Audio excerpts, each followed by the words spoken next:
নাহমাদুহু ওয়া নুসাল্লি আলা রাসূলিল কারীম বিসমিল্লাহির রহমানির রহিম। আলহামদুলিল্লাহ, সমস্ত প্রশংসা মহান আল্লাহ রাব্বুল আলামিনের। মানব সভ্যতার বিবর্তনে বর্তমানে আমরা সভ্যতার চরম উৎকর্ষতায় উন্নীত হয়েছি। একদিন এই দুনিয়ার মানুষেরা বনে জঙ্গলে পাহাড়ের গুহায় বসবাস করত। ক্রমে ক্রমে হাজার হাজার বছরের সভ্যতার ক্রমবিকাশে বর্তমানে রাজকীয় প্রাসাদে বসবাস করে। শিক্ষা, সংস্কৃতি সমস্ত ক্ষেত্রে জ্ঞানে গরিমায় মানুষের এই পরিবর্তন ঘটেছে। ঠিক পাশাপাশি আল্লাহ রাব্বুল আলামিন যুগে যুগে নবীগণকে পাঠিয়ে এই দুনিয়ার মানুষদের জন্যে যে নির্দেশনামূলক গ্রন্থগুলো, আসমানি গ্রন্থগুলো নাজিল করেছেন, তাওরাত, জবুর, ইনজিল, কোরআন, এই ধারাবাহিকতায় পর্যায়ক্রমে সভ্যতার মাপকাঠি অনুযায়ী according to standard of civilisation এই আসমানি গ্রন্থগুলো মানোন্নয়ন করা হয়েছে এবং সর্বশেষে সর্বশ্রেষ্ঠ কোরআন নাজিল করা হয়। এটার সাথে একটা উদাহরণ তুলনীয়, যেরকম 5 বছরের একটি শিশুর একরকম সাইজের পোশাক, আবার এই শিশুটি যখন 10 বছরে পৌঁছে তখন তার পোশাক আরেকটু বড় হয়, আর যখন 15 বছরের কিশোর তখন তার পোশাক আরেকটু বড় হয়। এই ছেলেটি যখন 25 বছরের যুবক তখন তার শরীরের যে পূর্ণতা আসে এবং সেই পোশাক তার শরীর অনুযায়ী বর্ধিত করার পর ওই পোশাকে তার বাকি জীবন চলে যাওয়ার মতো অবস্থা হয়। এভাবেই সভ্যতার বিকাশের সাথে সাথে আমাদের ধর্মগ্রন্থগুলো বিকশিত হতে হতে সর্বশেষে আল্লাহ রাব্বুল আলামিন পবিত্র কোরআনুল করিম আমাদের জন্যে নাজিল করেছেন। এক অতুলনীয় এক মহাকাব্য। এর রচনা শৈলী যেরকম কাব্যিক, যেরকম ছন্দময়, যেরকম তত্ত্বপূর্ণ, যেরকম অতুলনীয়, যার তুলনা দুনিয়ার সমস্ত বইয়ের যেখানে যে বইয়ের যেটুকু গুণ আছে সবগুলো গুণ একত্রিত করলে এর ধারে কাছে পৌঁছানো যাবে না। কোরআন নিজেই বারবার চ্যালেঞ্জ করেছে, যে আল্লাহ রাব্বুল আলামিন চ্যালেঞ্জ করেছেন যে পারো তো কেউ এরকম একটা সূরার মতো একটা সূরা তৈরি করে আনো, কিন্তু এই চ্যালেঞ্জ কেউ গ্রহণ করে জয়লাভ করতে পারেনি। কোরআনের সবচেয়ে আকর্ষণীয় আরেকটি বিষয় হলো এর মধ্যে এর রচনা শৈলীতে গাণিতিক ব্যবহার, যে গাণিতিক ব্যবহার এমনভাবে করা হয়েছে যে সেটি ভাবলে দেখলে অবাক হইতে হয়। এই পবিত্র কোরআনের মধ্যে 6666টি আয়াত রয়েছে 1,77,934টি শব্দ, 3,23,621টি অক্ষর, যা সেই সৃষ্টি লগ্ন বলে কোরআনের যে জন্মলগ্ন থেকে আদ্যাবধি একটি অক্ষরও হেরফের হয়নি। কোরআনের এই আদিরূপ বর্তমান থাকায় সুইজারল্যান্ডের বিখ্যাত বিজ্ঞানী ডক্টর মগিয়ে বোছালি কোরআন সম্পর্কে গবেষণা করে এর বাস্তবতা উপলব্ধি করে তিনি সন্তুষ্ট চিত্তে ইসলাম গ্রহণ করেছেন। ডক্টর মরিস বুকাইলিও অনুরূপভাবে ইসলামের ছায়াতলে আশ্রয় নিয়েছেন। তো এই পবিত্র কোরআনে আল্লাহ রাব্বুল আলামিন উল্লেখ করেছেন যে আমরা সমস্ত নিখিল বিশ্বকে গাণিতিক নিয়মে নিয়ন্ত্রণ করি। অর্থাৎ অঙ্কের যেরকম একটা নিয়ম আছে, যেরকম 2 আর 2 4 চিরকাল এটা এরকমই সত্য, কোনোদিন এর 5 হয় না বা 3 হয় না, সেরকম একটা হিসাবের ভিতরে আল্লাহ রাব্বুল আলামিন নিখিল বিশ্বকে নিয়ন্ত্রণ করেন। যেরকম চাঁদ তার নির্দিষ্ট 354 দিন 6 ঘন্টায় পৃথিবীকে একবার আবর্তন করে, যেরকম পৃথিবী সূর্যকে 365 দিন 6 ঘন্টায় একবার আবর্তন করে এবং প্রতি সেকেন্ডে 18 মাইল গতিতে, তদ্রূপ সূর্যও প্রতি 25 দিনে নিজের অক্ষের উপর এক চক্কর আবর্তিত হওয়ার পর ছায়াপথ মিল্কি ওয়ের চারদিকে যে 12 মাইল সেকেন্ড গতিতে, সেকেন্ডে 12 মাইল গতিতে যে দ্রুত বেগে চলছে, সেটি এক চক্কর 20 কোটি বছরে একবার হয়ে যাবে। এভাবেই প্রতিটি বিষয় একটা পিঁপড়ার ডিময়ের হিসাবের বাইরে না। আল্লাহ রাব্বুল আলামিন যার জন্য যে সময় যেভাবে নির্ধারণ করে দিয়েছেন সেভাবে সবকিছু চলছে। তো যাই হোক, ওই সমস্ত কিছু আমরা সমস্ত নিখিল বিশ্বকে গাণিতিক নিয়মে নিয়ন্ত্রণ করি, এই আয়াতটির আশ্চর্যজনক প্রয়োগ লক্ষ্য করি আমরা যে কোরআনের রচনা শৈলীতে। যেরকম কোরআনের শুরুতে বলা হয়েছে বিসমিল্লাহির রহমানির রহিম। এই যে বিসমিল্লাহির রহমানির রহিম, এই আয়াতটি লিখতে 19টি অক্ষর প্রয়োজন। আর এই 19 অক্ষরকে এমনভাবে কোড হিসেবে ব্যবহার করে কোরআনে প্রায় ছত্রে এমনভাবে বিন্যস্ত করা হয়েছে যে এর বিশ্লেষণ দেখলে অবাক হতে হয়। এই 19 সংখ্যাটি আমাদের দুনিয়াতেও গাণিতিক ভাষায় অবিভাজ্য। একে বলা হয় আলফা ওমেগা। লক্ষ্য করেন এই সংখ্যাটি এরকম যে 18 সংখ্যাটিকে 9 দিয়া, 6 দিয়া, 3 দিয়া ভাগ করা যায়। 20 সংখ্যাটিকে 10 দিয়া, 5 দিয়া, 4 দিয়া, 2 দিয়া ভাগ করা যায়, কিন্তু 19 সংখ্যাকে কোনো সংখ্যা দিয়ে ভাগ করা যায় না। এই সংখ্যার ভিতরে আরেকটা রহস্য লুকানো। যেরকম 19 সংখ্যায় 2টি অঙ্ক, 1 যোগ 9, 1 যোগ 9 সমান হলো 10। আবার ওই 10-এর মধ্যে লুকায়িত আরেক রহস্য যে 1 যোগ 0 সমান 1। অর্থাৎ 19 সংখ্যাটা ঘুরে ফিরে এমন এক মৌলিক সংখ্যা যা অবিভাজ্য। তো পবিত্র কোরআনে 114টি সূরা রয়েছে। ওই 19 সংখ্যা দিয়ে যদি এটাকে ভাগ করা যায় তাহলে দেখা যায় যে ভাগফল আসে 6 এবং ভাগশেষ 0। এভাবেই পবিত্র কোরআনে 114 বার বিসমিল্লাহির রহমানির রহিম উল্লেখ করা হয়েছে। বিসমিল্লাহির রহমানির উল্লেখ করা হয়েছে 114 বার। তো এর মধ্যে একটি সূরাতে, সূরা তাওবাতে বিসমিল্লাহির রহমানির রহিম ব্যবহার হয়নি। আবার সূরা নামলে সাবার রানীকে নবী সুলাইমান, দুনিয়ার বাদশাহ সুলাইমান এক চিঠি লিখেছিলেন। সেই চিঠির বর্ণনার শুরুতে বিসমিল্লাহির রহমানির রহিম রয়েছে। ফলে ঘুরে ফিরে এই 114 বারই ওই বিসমিল্লাহির রহমানির রহিম আছে। আল্লাহ রাব্বুল আলামিনের এই কিতাব এরকম গুরুত্বপূর্ণ, তাৎপর্যপূর্ণ যে আল্লাহ রাব্বুল আলামিন কোরআনের সূচনাতেই, অর্থাৎ সূরা বাকারার 2 নম্বর আয়াতে বলেছেন জালিকাল কিতাবু লা রাইবা ফি হুদাল লিল মুত্তাকিন। ইহা সেই কিতাব, ইহাতে কোনো সন্দেহ নেই, মুত্তাকিনদের জন্য ইহা পথ প্রদর্শক। আল্লাহ নিজে যেখানে পরিষ্কার আর দ্ব্যর্থহীন ভাষায় বলে দিয়েছেন যে এই কিতাবে কোনো সন্দেহ নাই, সুতরাং এটি সমস্ত সন্দেহের ঊর্ধ্বে, এতে কোনো সন্দেহ থাকতে পারে না।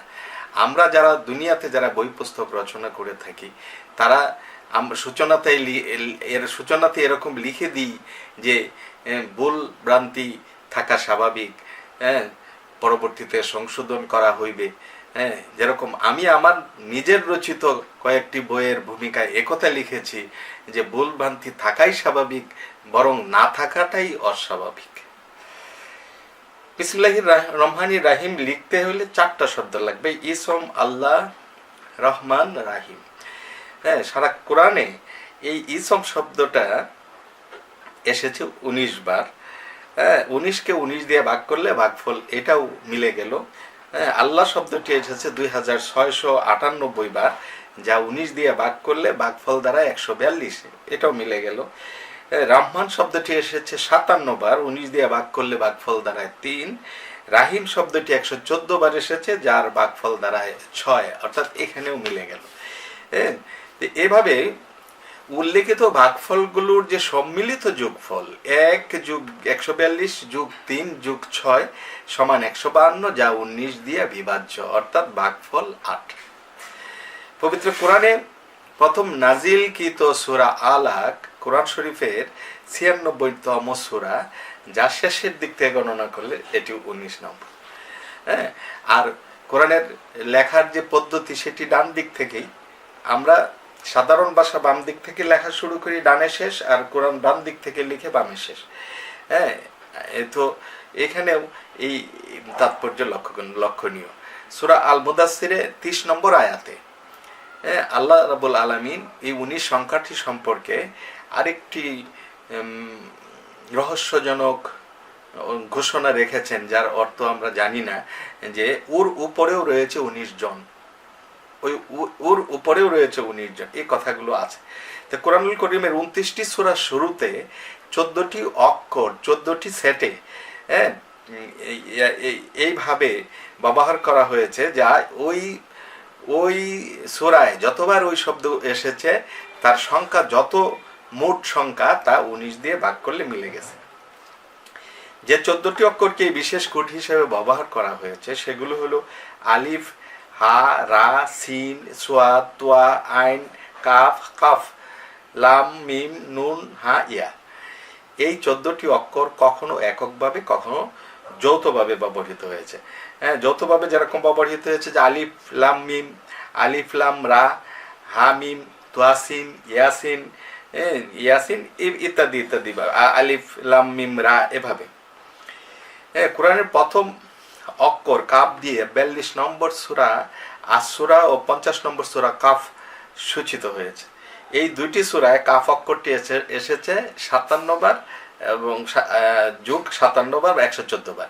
এটি এককভাবে ১১৪কে ভাগ করলেও ১৯ দিয়ে মিলে যাবে, আর ৫৭কে ভাগ করলেও ১৯ দিয়ে মিলে যাবে, বাকশেষ কিছুই থাকবে না।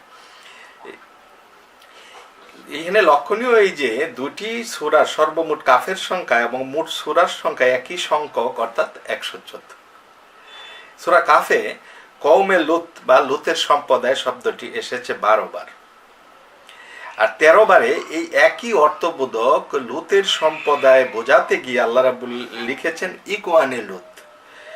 হ্যাঁ, ইকওয়ানে লুত। লক্ষণীয় এই যে যদি শেষবার ওই কওমে লুত শব্দটি ব্যবহার করা হতো তাহলে একটি কাফ বেড়ে কাফের সংখ্যা অবিভাজ্য হয়ে যেত। কি অদ্ভুত মিল! এই রূপে সূরা আল কলমে জাল শব্দটি এসেছে ১৩৩ বার, যা ১৯ দ্বারা ভাগ করলে ভাগফল দাঁড়ায় ৭। সোয়াদ অক্ষর দিয়ে শুরু হয়েছে ৩টি সূরা, সূরা আরাফ, সূরা মরিয়ম, সূরা সোয়াদ। এই 3টি সূরায় সোয়াদ অক্ষরটি ব্যবহার করা হয়েছে ১৫২ বার, যা ১৫২ ভাগ ১৯ সমান ৮ মিলে গেল। আকর্ষণীয় বিষয় হলো সূরা আরাফের ৬৯ নম্বর আয়াতে বাস্তাতান অর্থাৎ দান গ্রহিতা শব্দটি সিন অক্ষরের স্থলে সোয়াদ দিয়ে লেখা হয়েছে।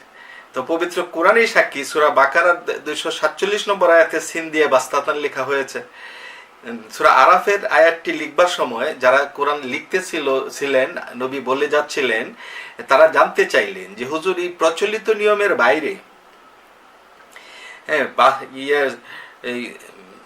বাইরে সিনের স্থলে সোয়াদ দিয়া বাস্তাতান লেখার কারণ কি? নবীজি জবাবে জানালেন যে আল্লাহ রাব্বুল আলামিনের জিবরাইল আলাইহিস সালাম মারফত আমাকে এরকমই নির্দেশ দিয়েছেন। অর্থাৎ ওই সিন দিয়ে লিখলে সিনের সংখ্যা অবিভাজ্য হয়ে যেত। হ্যাঁ, এই ক্ষেত্রে আমরা আরেকটা জিনিস এখানে আমরা পাই যে কোরআন ও অপরাপর ধর্মগ্রন্থে দেখা যায় যে মুহাম্মদ সাল্লাল্লাহু আলাইহি সাল্লাম নিজে থেকে কিছুই বলেন না, অর্থাৎ আল্লাহর পক্ষ থেকেই তিনি সব বলেন। সূরা তাহায় যুক্ত অক্ষর তা ও হা ব্যবহৃত হয়েছে ৩৪২ বার, যা ১৯ এর ১৮ গুণ। তা অক্ষর দ্বারা প্রথম শব্দ নির্মিত হয়েছে সূরা তাহা, সূরা শুআরা, সূরা আন-নামল, সূরা আল কাসাসে। উল্লেখিত 4টি সূরায় তা বর্ণটি ব্যবহৃত হয়েছে ৫৮৯ বার, যা ১৯ দিয়ে ভাগ করলে ভাগফল দাঁড়ায় ৩১। সূরা ইয়াসিনে ইয়া ও সিন যুক্তভাবে ২৮৫ বার ব্যবহৃত হয়েছে, যার ভাগফল দাঁড়ায় ১৫। ১৯ দিয়ে ভাগ করলে মিলে যায়। হ্যাঁ, বিশিষ্ট আফ্রিকান ইসলামী চিন্তাবিদ আহমদ দিদাত আল কোরআন দ্য আলটিমেট মিরাকল গ্রন্থে আরও একখানি হিসাব এখানে সংক্ষেপে পেশ করছি।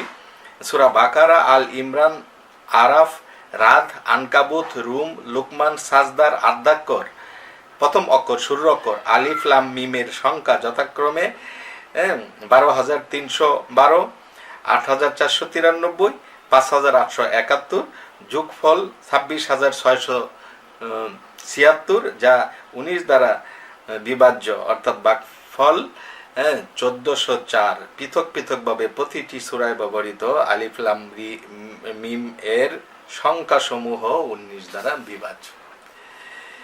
এরকম অদ্ভুতভাবে আলিফ লাম মিম অক্ষর 3টি দিয়ে কোরআনের 2 নং সূরা বাকারা, 3 নং সূরা আল ইমরান, 29 নং সূরা আনকাবুত, 30 নং সূরা রুম, 31 নং সূরা লুকমান, 32 নং সূরা সাজদা শুরু হয়েছে।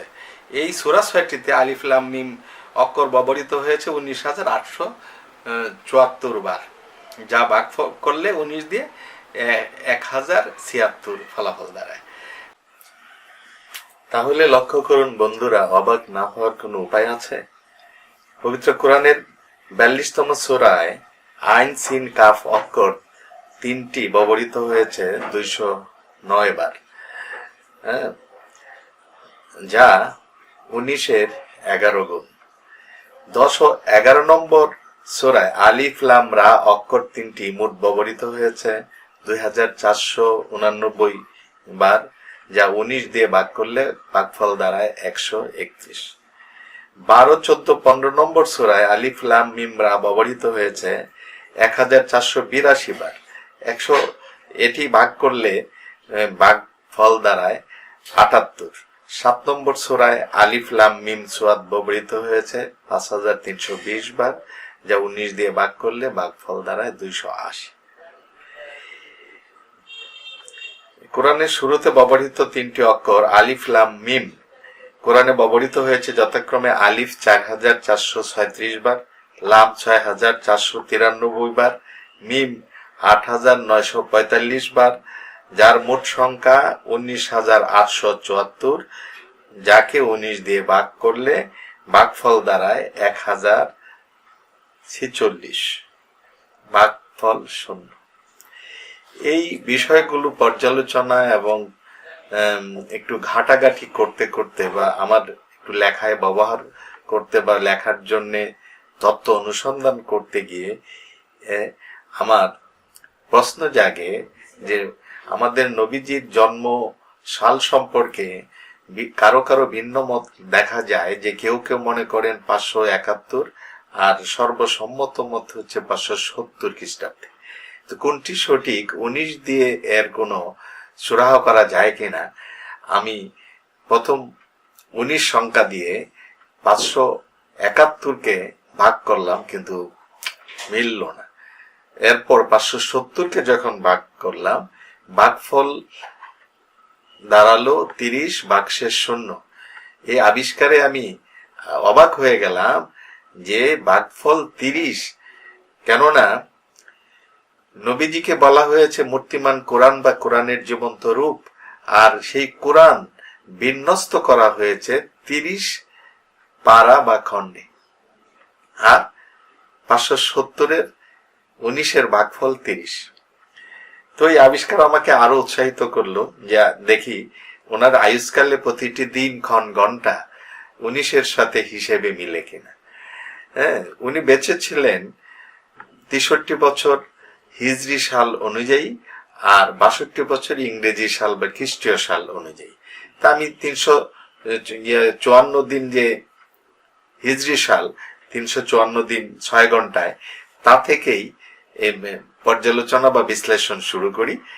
তো 354 দিনকে 63 বছর দিয়ে 63 দিয়ে গুণ করলে গুণফল দ্বারা 21,302, আর এর সাথে যোগ হবে প্রতিটা বছরে একটি করে 6 ঘন্টা, অর্থাৎ 63টি 6 ঘন্টা। 63টি 6 ঘন্টা যোগ করলে দেখা যায় 15 দিন 18 ঘন্টা হয়। এবং তৎসঙ্গে ওনার উফাতের দিন, উনি জন্মেছিলেন সকালে আর উনি ইন্তেকাল করেন দুপুরে, অর্থাৎ ওই দিন 6 ঘন্টা সময় অতিরিক্ত তিনি বেঁচে ছিলেন। তাহলে উফাতের দিনের ওই অতিরিক্ত 6 ঘন্টা 15 দিন 18 ঘন্টার সাথে যোগ করলে 16 দিন পুরা, তাই 21,302 যোগ 16, 21,318 দিন মহানবীর আয়ুষ্কাল। একেবারে কাঠায় কাঠায় মিনিটে মিনিটে মিলে গেল। এবার 21,318-কে 19 দিয়ে ভাগ করলে কি ফলাফল দাঁড়ায় দেখা যাক। ফলাফল দাঁড়ালো 1,122, অর্থাৎ 11-22 ভাগফল মিলে গেল, অবশিষ্ট রইল না কিছুই। তাহলে কত বড় কারিগর, কত বড় স্রষ্টা, কত বড় আমাদের মালিক, তার বড়ত্বের, তার শ্রেষ্ঠত্বের কোন রকম জরিপ করার মতো যোগ্যতা আমাদের নাই, যে কিভাবে ইনি প্রতিটা জিনিস, প্রতিটা বিষয়কে, কোরআনকেই হোক, নবীজির জীবনকেই হোক, আমাদের জীবনকে, সমস্ত কিছু, চাঁদকে, সূর্যকে, সবকিছুকে একটা নির্দিষ্ট গাণিতিক নিয়মে কি করে নিয়ন্ত্রণ করেন, এই ভাবনা আমাদেরকে নিশ্চয়ই অন্তত পক্ষে আমাদের বিবেককে খুলে দিবে যে আল্লাহ তারা কত বড়, কত আল্লাহ জ্ঞানী, যে আল্লাহকে জানবার, বুঝবার আরো আল্লাহ আমাদের সুযোগ করে দিন। সেই আল্লাহর কাছে আমাদের যে প্রার্থনা, যে আল্লাহ আপনি আমাদেরকে আপনার শান সম্পর্কে বুঝবার, জানবার এবং মানবার তৌফিক দান করুন। ওয়া আখিরু দাওয়ানা আনিল হামদুলিল্লাহি রাব্বিল আলামিন।